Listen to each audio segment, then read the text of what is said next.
Hey man, so how are you doing? I'm good. I'm good. How have you been throughout the whole pandemic? To be honest with you, in Minnesota, the whole pandemic, then we've been on a little bit of a strict lockdown. So I was in lockdown mood for 4 months before finding out I had to fight in September. What was your training like? I'm sure there was a lot more cardio than anything else in there, knowing that you can't come into contact with people. There was a lot of running just to get back in shape. But once we found out that we'll be fighting in September, I told my manager Ricky that if he can get me out there on the ranch with Cowboy so I can start training right away and get ready, that would be great. And once he did that, we just got right back to work. I want to talk a little bit about your last performance. Obviously after everything going on, the pandemic, it had to be very weird getting back in there, especially coming off a loss. So describe what it was like to finally get your hand raised. I know it was a decision, but you got a win. So describe what the feeling was like when you got your hand raised. Um, it was it was great, but like I said, I wasn't sure how the fight played out. I just felt like I did the most damage. I was controlling most of it. He did have some fury that got me hurt, but I felt I controlled most of it. But I never like taking my fights to the decision part, so I was unsure. But when they said unanimous decision, I knew for sure that I had that part because I did the most work. But like I said, I still get nervous whenever anything have to go to a decision. What was it like with the empty arena? There's a lot of fighters who like to hear the crowd, but a lot of people have been saying, you know what, it's nice to be able to hear my corner. So what was it like competing without, full arena of people? To be honest, it wasn't bad. It was like sparring session. Normally, when you go to sparring on Saturdays, there's no crowd, there's nobody cheering. Yes, I kind of missed the ooh ah when you get a good shot, but it's something that I know for sure already when I landed. So it was a lot easier to hear your hear your own self and just be a little bit more patient, not listen to what the crowd is saying. Was it weird hearing the commentators as well? Like, I mean, I've been watching a lot of UFC in the empty arenas, and you can hear the commentators, and there's some fighters who kind of get bothered by it. Do you think that the judges being able to hear all that too, it plays a factor in their decision? I said it's not much of the commentator as the judges being able to hear the fans say certain things that play a lot into the decisions. Cause the fans might say ooh ah, and the judges might think that was really effective. Hmm. And usually it's not, but fans are able to buy some of the judges' viewpoint that way. But for the fight so far going to that one, I unfortunately I get tunnel vision, so I was just lacking on my corner. Couldn't hear the commentator at all. Just focus on the task I had at hand. You mentioned training with Cowboy. What was it like going down there and training on his ranch? I mean, I've been a diehard Cowboy fan for forever. He's always been my favorite fighter. So what was it like training with him, and what was it like kind of isolating yourself out there on the ranch? To be honest, it was great because this is my third time actually being invited over there. The first time was getting him ready for the Gaethje fight. Second time was the Cowboy fight. So this time I was there for my own training camp, so it was a lot different. I didn't even have to focus on putting all my effort in helping him get ready. At the same time, he was getting ready for his fight coming up this Saturday. Yeah. So it was a lot busy. Everybody was just grinding basically. And the great part about it is you don't if you need to get training done, it's not that far. You just get out of your out of your bunk and head to the gym. So that helped a lot. But the major thing is his hospitality and his family just welcome you with open arms, and I truly appreciate that so much. You hear? I mean, I've watched a lot of stuff on Cowboy. Is he as crazy as it seems as he is on TV? Is he out there like riding ATVs before and after training? Is he that crazy? I wouldn't say he's that crazy, but he doesn't like to stay still. He likes to keep things exciting. He has a different mindset on training. So for him, a 2-hour bike ride, that's a good warm up. Going to Colorado to do some skiing or sledding, snowmobiling, that's a good day. So he just changed his training routine a lot different from what he normally do. Most people normally do, but the one thing I admire about him is he's a very hardworking man. All jokes aside, everybody think all he does is play. The man work hard, man. When you see people who just work hard, you got no choice but to work hard yourself. Yeah. Especially with everything you see on the ranch. Mm-hmm. He works hard for those, so it motivates especially young fighters like me just to constantly keep with the work and grind. Yeah. Another thing is that passion. I mean, he's so passionate about fighting. He's like, I'm going to do this, even if I'm in a walker, I'm going to be fighting. There's not many guys who have that level of passion.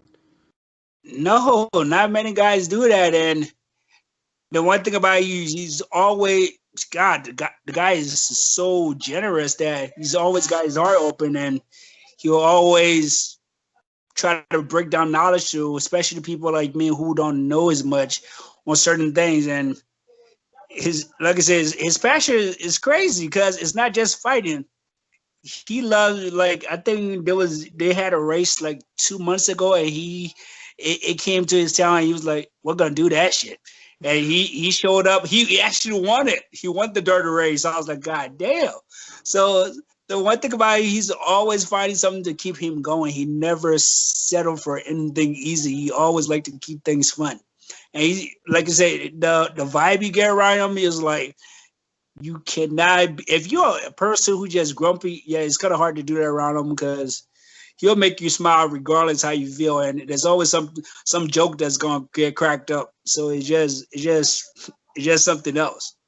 I want to focus a little bit on your last loss. There's a lot of controversy surrounding it regarding the headbutt, whether it happened, whether it didn't. Clearly, there was a headbutt.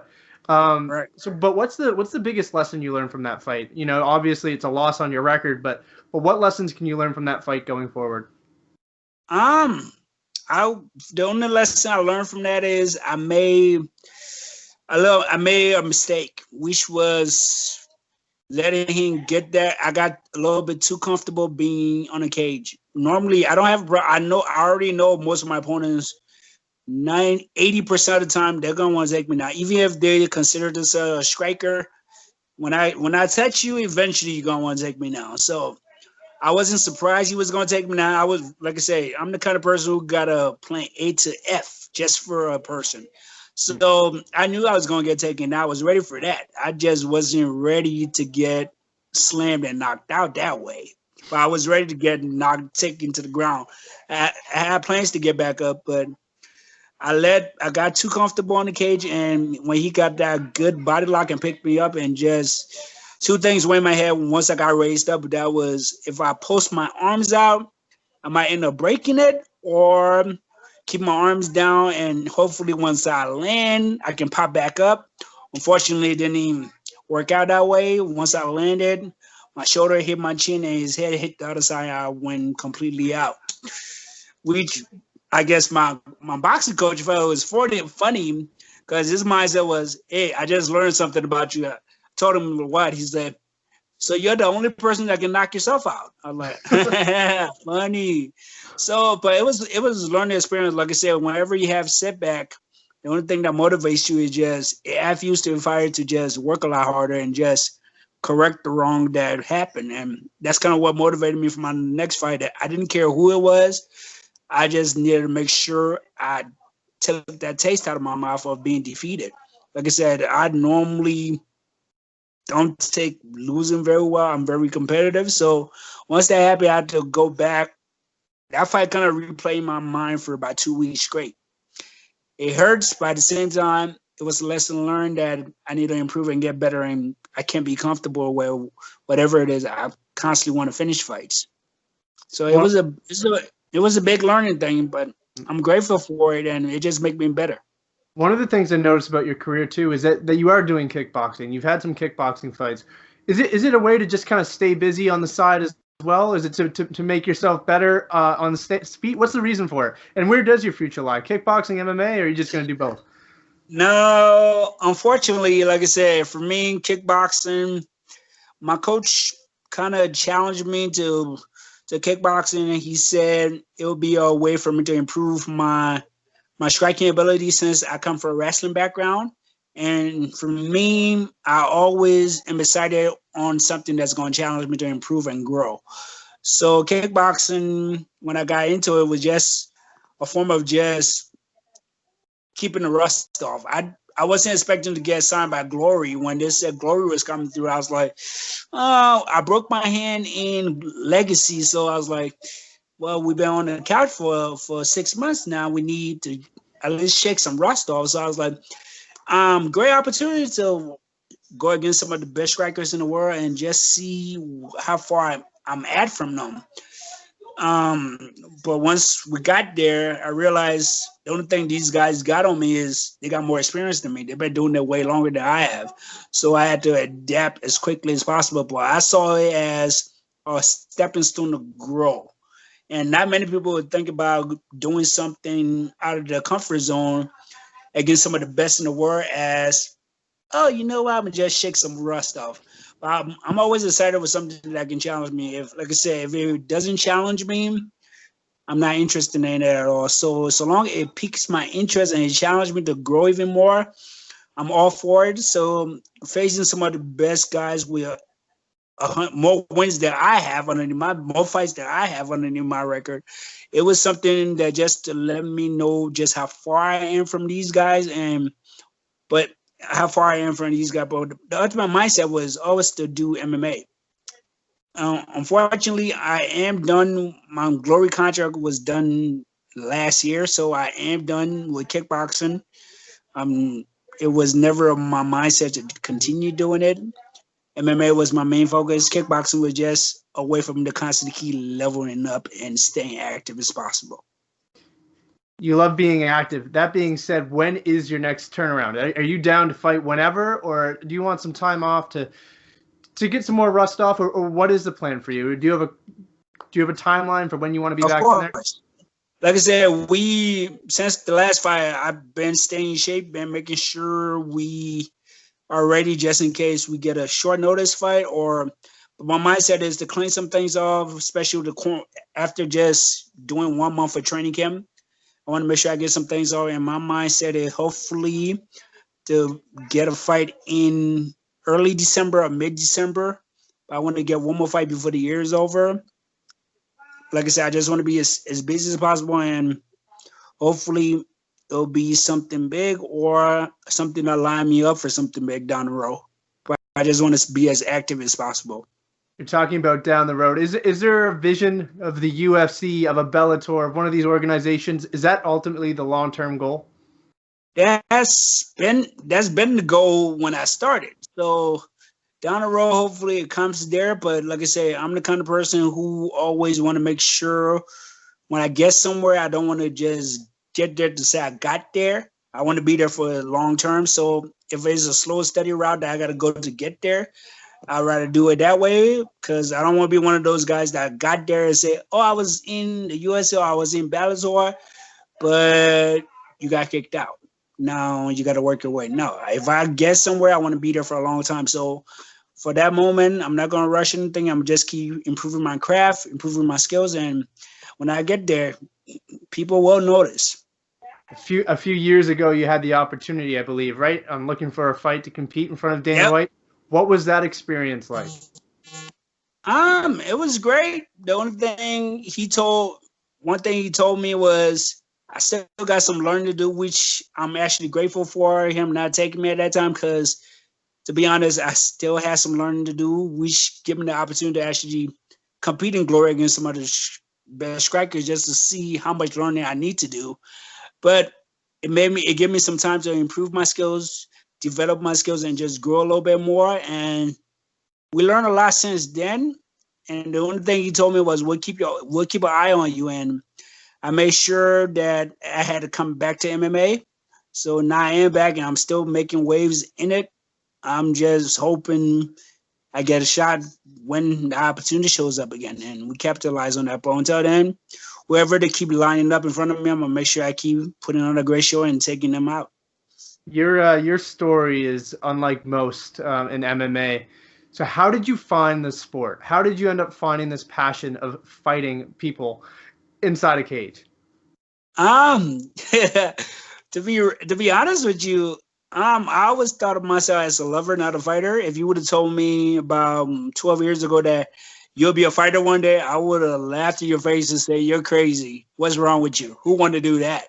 Because growing up in Africa, one of the things we do look at is celebrities who play sports, and the sport we normally play is soccer.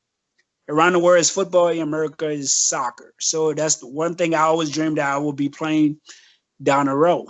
When I came to the United States, I say my senior year, I got jumped, got my bone in the ear fracture. So luckily it didn't get broken. But that motivated me to learn how to defend myself because I hate feeling powerless, that I can't do nothing.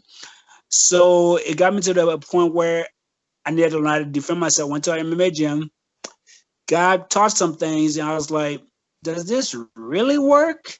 I mean, I know you say it does. Eventually, 6 months later, I was taking my first MMA fight, and the only thing weighing in my mind is, what the hell am I doing? Like, I can see the fans. I'm like, y'all ain't got nothing better to do. What's wrong with y'all? Who would just stay around and watch people fight? What's wrong with you? And I'm not gonna lie, I get nervous every competition because I'm not sure how it's gonna end. But we won that one, we kept winning, and eventually it just grew on me that I love challenges. I love competing. So wherever the challenge is, where obstacle is, I'm always excited for that. And that's just kind of blending into what I'm at now. And I figure if we're good at it, might as well get to a point where we can actually help return a favor to my mother who helped raise me by herself. So I was like, might as well do that. And now we're at a point where people are taking notice from back home and even around the world. So I'm just blessed for the opportunity and just constantly keep trying to get better every time. I was talking about this with a couple of guys I work with about a dream UFC Africa card. As someone who's grown up there, what would that mean for the entire continent of Africa to have something like that happen? Do you think it would really inspire fighters or guys from Africa to get involved in the sport? Because I mean, there's only really a handful. Like you think Kamaru Usman, Israel Adesanya, who fights next weekend. Do you think it would really be huge for the continent? Like I said, the sport so far is not well known around Africa yet. But one thing I don't think anybody can deny, we got athletes. So once we actually understand something, there's kind of no stopping us from achieving that. Like I said, as much I hate to say it, we're naturally built for that work. Mm-hmm. So if a card like that ever happened, it might top most UFC cards because that's something, it's an experience I don't think many people ever got to see before. And when you say Europe support that fighter, when you see an African come together and unite, it's a different story. I know people seen the Ali and Frazier fight in Africa. If that ever happened down there, UFC wise, that's gonna take that to a whole nother level. Especially with the African fighters they got in the UFC now. Mm-hmm. Yeah, that's gonna be a bigger platform and a different level of audience coming. But yeah, like you said, we just got to learn. We got people back home who got the talent. We just need somebody to teach us in that part. And we're slowly setting ways with that, from Usman to Israel. And I guess I'm slowly being the first person from my country that take the platform. There's a lot of us, unfortunately, the spotlight's on me now. So we'll slowly make a wave down there too. In Ghana too. I mean, probably the scariest human being on planet Earth is from Cameroon. I think if you had him headlining a card down there, it'd be nothing's bigger than that man. Man, he is huge. Yeah, nothing's bigger than him. But like I said, personality make fights, and there's a lot of them. Like I said, Israel, Kamaru Usman, everybody become they come with a different personality that attracts something. And what's the girlfriend said, Ugana, he got something else that attracts people. So it just comes down to how your personality is and how you make people draw to you. So it definitely will be something amazing down the road. I'll ask you a couple more and then I'll let you go. So speaking of African fighters, Israel Adesanya is fighting Paulo Costa next weekend. Do you have a prediction for that fight? I actually do. Like I said, don't get me wrong. Paulo Costa, he's strong, he's durable. In my honest opinion, he just leaves a little bit too much openings for counters. And Israel is he's a counter fighter, very smart counter fighter. He will slowly break you down, and eventually he's going to get his way. But Costa will be dangerous in the first 2 rounds. But once he start getting counters, he's going to start trying to play smarter, and that's when Israel is going to start picking him slowly apart. But it's going to be a good fight. It's going to be a heck of a fight. Like I said, Israel will get tested. But if I had to pick, I'd say Israel will come out with a win. And last question. For people who haven't seen you fight, what can they expect from you anytime you enter the cage? If you like somebody who throws vicious kicks, has good hands, good head movement, good boxing, and don't really want to grapple with you too much, yeah, I'm that guy. But like I said, I never been a boring fight. I never been wanting MMA. I never been wanting glory. So it's always action packed with me. If I don't, I always come for the finish. So if I don't finish you, I'm gonna damage you somehow. But you give me an opportunity, I will put you away. I don't play around with those. I'm trying to make sure we don't take it to the judges as much as possible. I think I only been to the judges 2 times in my whole fight. In my entire fight 2 times now. The rest has been finishes. All right, man. Thank you very much for the time. I've been a fan of yours for a little while, and I can't wait to see what you can do. I really have high hopes for you, so wish you all the best, man, and stay safe. Thank you for having me. You too, man. Thank you for the opportunity.